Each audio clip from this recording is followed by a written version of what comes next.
Hola a todos, mi nombre es Ana Mariel Sturlesi y les doy la bienvenida a otra narración de Relatos, Historias de Crímenes.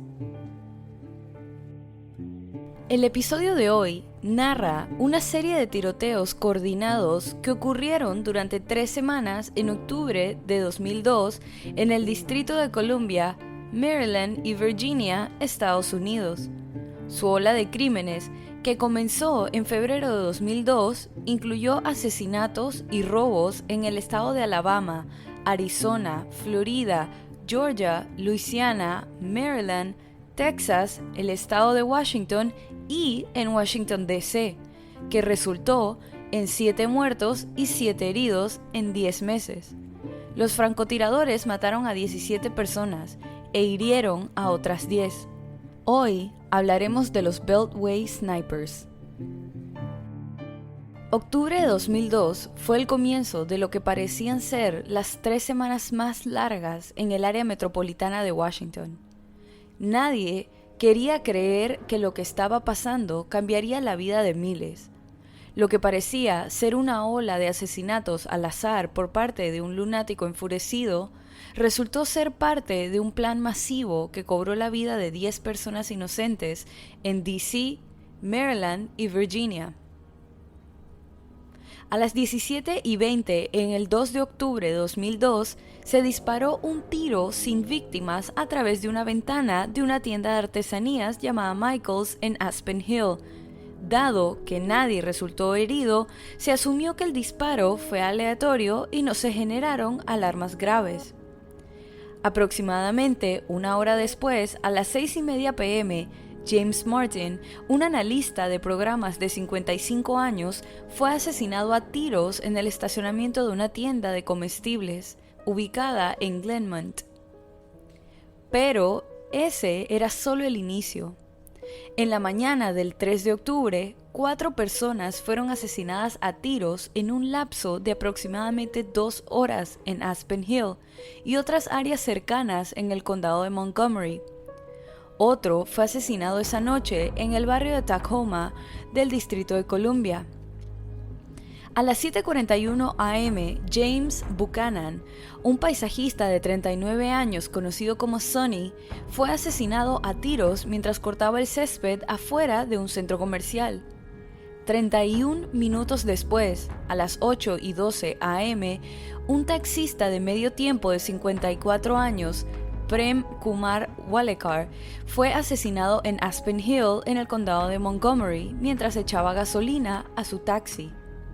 25 minutos después, Sara Ramos, una niñera y ama de llaves de 34 años, fue asesinada después de bajarse de un autobús y mientras estaba sentada en un banco leyendo un libro. Más de una hora después, Lori Ann Lewis Rivera, de 25 años, murió mientras aspiraba su auto en una gasolinera en el estado de Maryland. Casi 12 horas después, la última víctima del día murió cuando a las 21:20 horas fue baleado Pascal Charlotte, un carpintero jubilado de 72 años.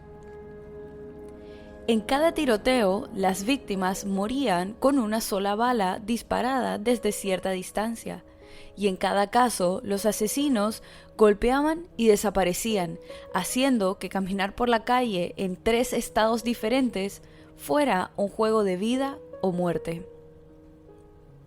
El miedo se extendió rápidamente por toda la región cuando se difundió la noticia de los tiroteos. En una conferencia de prensa, el jefe de policía del condado de Montgomery, Charles Moose, informó a los padres que las escuelas estaban en alerta de código azul, mantener a los niños adentro. Dijo que las escuelas eran seguras. Muchos padres recogían a sus niños temprano en la escuela, impidiéndoles tomar un autobús escolar o caminar a casa. Las escuelas públicas del condado de Montgomery, las escuelas públicas del Distrito de Columbia y las escuelas privadas se cerraron, sin recreo ni clases de educación física al aire libre. Otros distritos escolares en el área también tomaron medidas de precaución, manteniendo a los estudiantes adentro. Desafortunadamente, la policía solo tenía unas pocas pruebas con las que trabajar. Un informe inicial dijo que los testigos habían visto un camión o camioneta blanca en el área de las escenas del crimen. Después del asesinato en Washington, D.C., los testigos comenzaron a decirle a la policía que habían visto un Chevrolet Caprice azul en lugar de una camioneta blanca. Sin embargo, la policía se quedó con la imagen de la camioneta blanca. Con 7 víctimas de disparos separadas, incluidas 6 muertes en las primeras 15 horas de la juerga en el área de D.C., los medios norteamericanos pronto dedicaron una amplia cobertura a los tiroteos. A mediados de octubre de 2002, todas las cadenas de televisión de noticias brindaban cobertura en vivo de las secuelas de cada ataque, y la cobertura a menudo duraba horas. A pesar de que se implementaron medidas de seguridad, los tiroteos no terminaron ahí. De hecho, comenzaron a ocurrir en un tercer estado. El 4 de octubre, Caroline Sewell, ama de casa de 43 años, resultó herida en el pecho a las 2:30 p.m. mientras cargaba las compras en su minivan. 3 días después, en la mañana del 7 de octubre, Iran Brown, un estudiante de 13 años, recibió un disparo en el pecho y resultó gravemente herido cuando llegaba a su escuela. Su tía, que es enfermera, lo llevó a la escuela y usó su respuesta rápida para llevarlo al hospital de inmediato. A pesar de las lesiones graves, incluido el daño a varios órganos importantes, Brown sobrevivió al ataque. En esta escena del crimen, los detectives pudieron encontrar un casquillo y una carta de tarot conocida como la Carta de la Muerte, que tenía inscrita la frase "Llámame Dios" en el frente y en 3 líneas separadas en el reverso: "Para ti, señor policía. Código: Llámame Dios. No dar a conocer a la prensa". A pesar de los mejores intentos del oficial de no publicarla, la tarjeta se publicó un día después. Un día después de la publicación, otra muerte ocurrió cuando un hombre de 53 años llamado Dean Harold Myers fue asesinado a tiros mientras bombeaba gasolina. Nuevamente, 2 días después, otro hombre de 53 años murió mientras cargaba gasolina. Su nombre era Kenneth Bridges. El 14 de octubre, a las 9:15 p.m., Linda Franklin, de 47 años, analista de inteligencia del FBI, fue asesinada a tiros en un estacionamiento cubierto. En este punto, las estaciones de servicio habían comenzado a colocar lonas para ocultar a sus clientes y no se cometieron más disparos hasta 5 días después. En la noche del 19 de octubre, Jeffrey Hopper, de 37 años, recibió un disparo en un estacionamiento. Las súplicas de ayuda de su esposa a un hombre que iba pasando para que llamara a una ambulancia ayudaron con la buena fortuna de su esposo de sobrevivir a su ataque. En esta escena del crimen, las autoridades descubrieron una carta de 4 páginas del tirador en el bosque que exigía $10 millones y amenazaba a los niños diciendo que sus hijos no están seguros en ningún lugar en ningún momento. Lo que provocó que después de que se pronunció la amenaza específica contra los niños, muchos grupos escolares redujeron las excursiones y las actividades deportivas al aire libre, debido a preocupaciones de seguridad, tal como había ocurrido en los 2 estados anteriores. Algunos incluso cancelaron los días escolares o cambiaron los sistemas de recogida para que los niños pasaran la menor cantidad de tiempo al aire libre. En ese momento, cualquier persona con una camioneta blanca estaba siendo detenida, registrada y analizada en búsqueda de posibles conexiones con los misteriosos tiroteos. También los edificios gubernamentales como la Casa Blanca, el Capitolio de los Estados Unidos y el edificio de la Corte Suprema y las atracciones turísticas conmemorativas en el National Mall en Washington, D.C. también recibieron mayor seguridad. Mientras duraron los ataques, los empleados del Senado de los Estados Unidos recibieron una escolta policial desde y hacia el Capitolio. todos los días y no se le permitía salir de su residencia por ningún motivo, excepto por trabajo. Para el 22 de octubre, el tirador se había cobrado otra víctima. El conductor de autobús, Conrad Johnson, de 35 años, recibió un disparo a las 5:56 de la mañana y desafortunadamente murió a causa de sus heridas. La policía respondió en cuestión de minutos a los informes de ataque durante las 3 semanas de los ataques de francotiradores, acordonando las carreteras y autopistas cercanas e inspeccionando a todos los conductores, deteniendo así el tráfico durante horas. La policía recorrió el área, habló con la gente y recolectó cintas de vigilancia.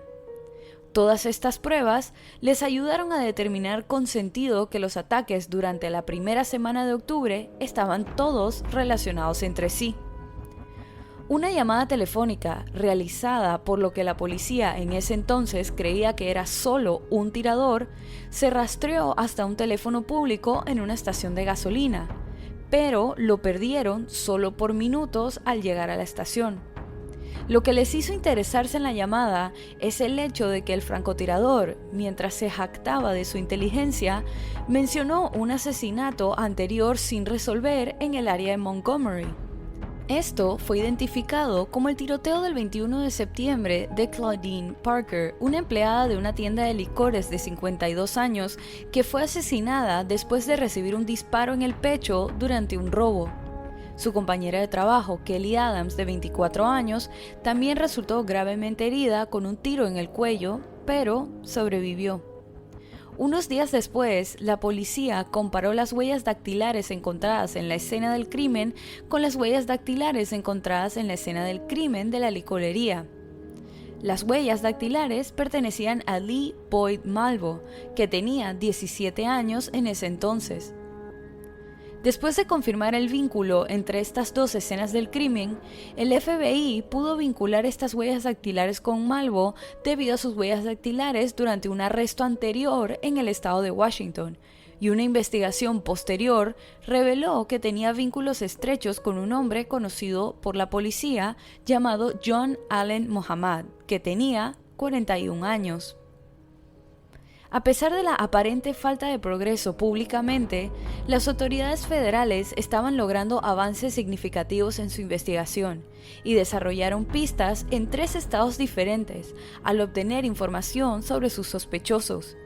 La policía descubrió que el número de matrícula de New Jersey emitido para el Chevrolet Caprice 1990 de Muhammad había sido revisado por radiopatrullas varias veces cerca de los lugares de tiro en varias jurisdicciones en varios estados.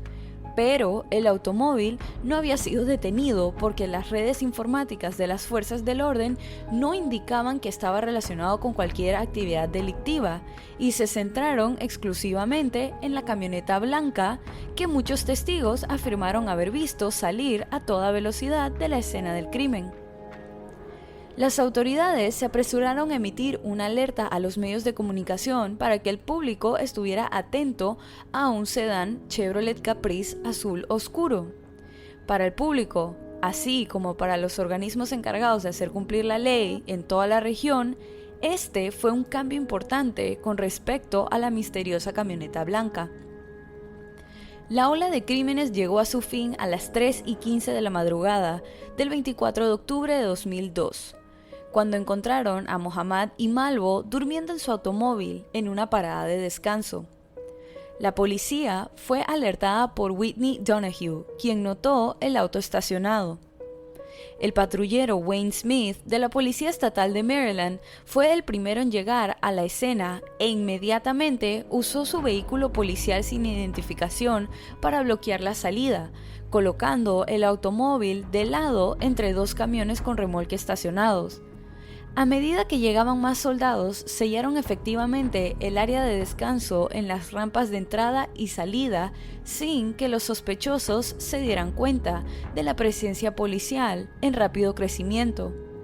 Más tarde, cuando el camionero Ron Lance intentaba salir del área de descanso, su camión con remolque fue requisado por agentes que usaron el camión, en lugar del auto de la policía, para completar la barricada en la salida. Con la ruta de escape de los sospechosos sellada, los oficiales SWAT se movieron para arrestarlos. El arma que se encontró en el vehículo, luego de ser probada, se vinculó con éxito a 11 de los 14 tiroteos. Era un rifle calibre .223, robado equipado con una mirada de arma holográfica efectiva a distancia de hasta 300 metros. El automóvil en el que viajaban los sospechosos fue inspeccionado y se encontró que había sido modificado. El maletero del Chevrolet Caprice se modificó para que sirviera como un nido de francotirador rodante.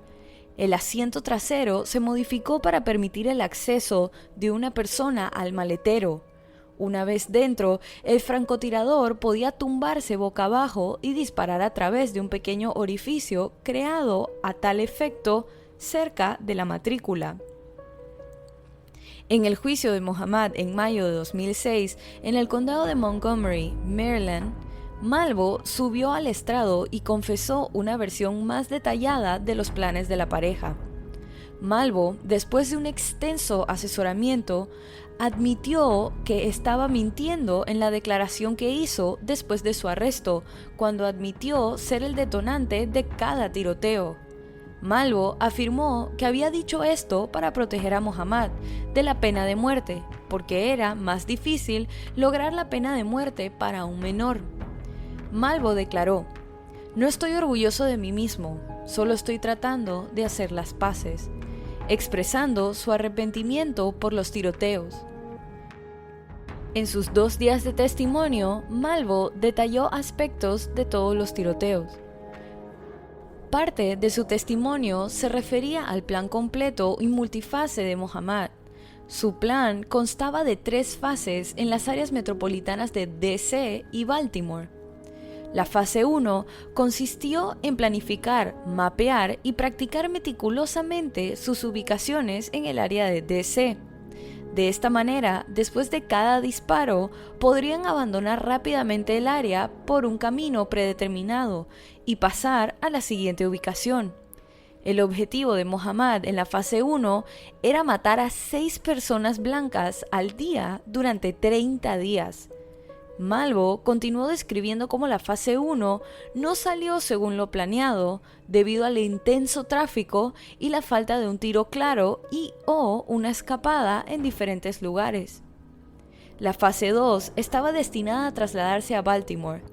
Malvo describió cómo esta fase estuvo cerca de implementarse, pero nunca se llevó a cabo. La fase 2 estaba destinada a comenzar matando a una mujer embarazada, disparándole en el estómago. El siguiente paso habría sido disparar y matar a un oficial de policía de Baltimore. En el funeral del oficial se iban a fabricar varios artefactos explosivos improvisados. Estos explosivos estaban destinados a matar a un gran número de oficiales. La fase 3 iba a tener lugar muy poco después, sino durante la fase 2. La tercera fase fue extorsionar varios millones de dólares al gobierno estadounidense. Este dinero se usaría para financiar un plan más grande, para viajar al norte de Canadá y reclutar a otros niños efectivamente huérfanos para usar armas y sigilo y enviarlos a cometer tiroteos en todo el país. El 17 de noviembre de 2003, por veredicto de su jurado, Muhammad fue condenado en Virginia por los 4 cargos de la acusación en su contra: asesinato capital por dispararle a Dean Myers, un segundo cargo de asesinato capital bajo el Estatuto Antiterrorista de Virginia, homicidio cometido con la intención de aterrorizar al gobierno o al público en general, conspiración para cometer asesinato y uso ilegal de un arma de fuego.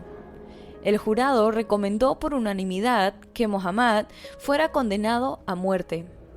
El 9 de marzo de 2004, un juez de Virginia condenó a muerte a John Allen Muhammad. El 10 de noviembre de 2009, este fue ejecutado mediante inyección letal y su hora de muerte fue declarada a las 21:11 de la noche. Este rechazó tener palabras finales y también que se publicara su última comida. Malvo fue arrestado inicialmente bajo cargos federales, pero fueron retirados. Fue trasladado a Virginia y enviado a la cárcel en el condado de Fairfax, acusado de 2 delitos capitales y el uso ilegal de un arma de fuego en el asesinato de la analista del FBI, Linda Franklin. El juicio se trasladó a la ciudad de Chesapeake, en el sureste de Virginia. Se declaró inocente por razón de locura de todos los cargos con el argumento de que estaba bajo el control total de Muhammad. En 2006, Malvo confesó que la pareja también mató a víctimas en California, Arizona y Texas, para un total de 17 víctimas. Actualmente, Lee Boyd Malvo está encarcelado en la prisión estatal Red Onion, ubicada en Virginia. Pero, incluso antes de que comenzaran los tiroteos, ambos sospechosos tenían una larga lista de actividades delictivas a sus nombres. El 16 de febrero de 2002, la cajera Kenya Nicole Cook, de 21 años, fue asesinada a tiros por Lee Malvo en la puerta principal de la casa de su tía. La tía de Cook, Isa Nichols, era muy buena amiga de la exesposa de Muhammad, Mildred, y la había animado varias veces a que buscara un divorcio. Un mes después, Jerry Taylor, de 60 años, fue asesinado de un solo tiro en el pecho, disparado desde larga distancia mientras practicaba golf, en un área muy cercana a la casa de la hermana de Muhammad. John Gaeta, de 51 años, también fue víctima de Malvo cuando estaba cambiando una llanta que había sido cortada por el mismo Malvo en un estacionamiento, pero recibió un disparo en el cuello. La bala salió por la espalda de Gaeta, quien fingió estar muerto mientras Malvo le robaba la cartera. Gaeta corrió a una estación de servicio después de que el tirador se fue y descubrió que estaba sangrando. Fue a un hospital y fue dado de alta en 1 hora. Curiosamente, el hombre recibió una carta de disculpa de Malvo una semana después. Paul LaRufa, dueño de una pizzería de 55 años, recibió 6 disparos a quemarropa mientras cerraba su restaurante italiano y le robaron su computadora, que luego fue encontrada en el automóvil en el que fueron arrestados los sospechosos. Ellos fueron los responsables de la muerte de 2 hombres más y las graves heridas de otros 2 sobrevivientes en los meses previos al tiroteo de francotirador. Un monumento a las víctimas de los ataques del área de D.C. se encuentra en Brookside Gardens, en Wheaton, Maryland. En 2014 se construyó un monumento adicional en la Plaza del Gobierno de Rockville, Maryland. Y así culmina este episodio de Relatos, Historias de Crímenes. Recuerden pasar por la cuenta de Instagram y dejar su opinión de este caso. La cuenta es Relatos en Podcast y la pueden encontrar en la descripción de este episodio. Si te gustó este relato, suscríbete o síguenos en la plataforma de tu preferencia que utilices para escuchar los episodios. Y no dudes en dejar una calificación y comentarios. Mi nombre es Ana Mariel Sturlesi y muchas gracias por acompañarme en esta narración nuevamente. Y bienvenido si es tu primera. Nos vemos la otra semana para otra narración de Relatos, Historias de Crímenes.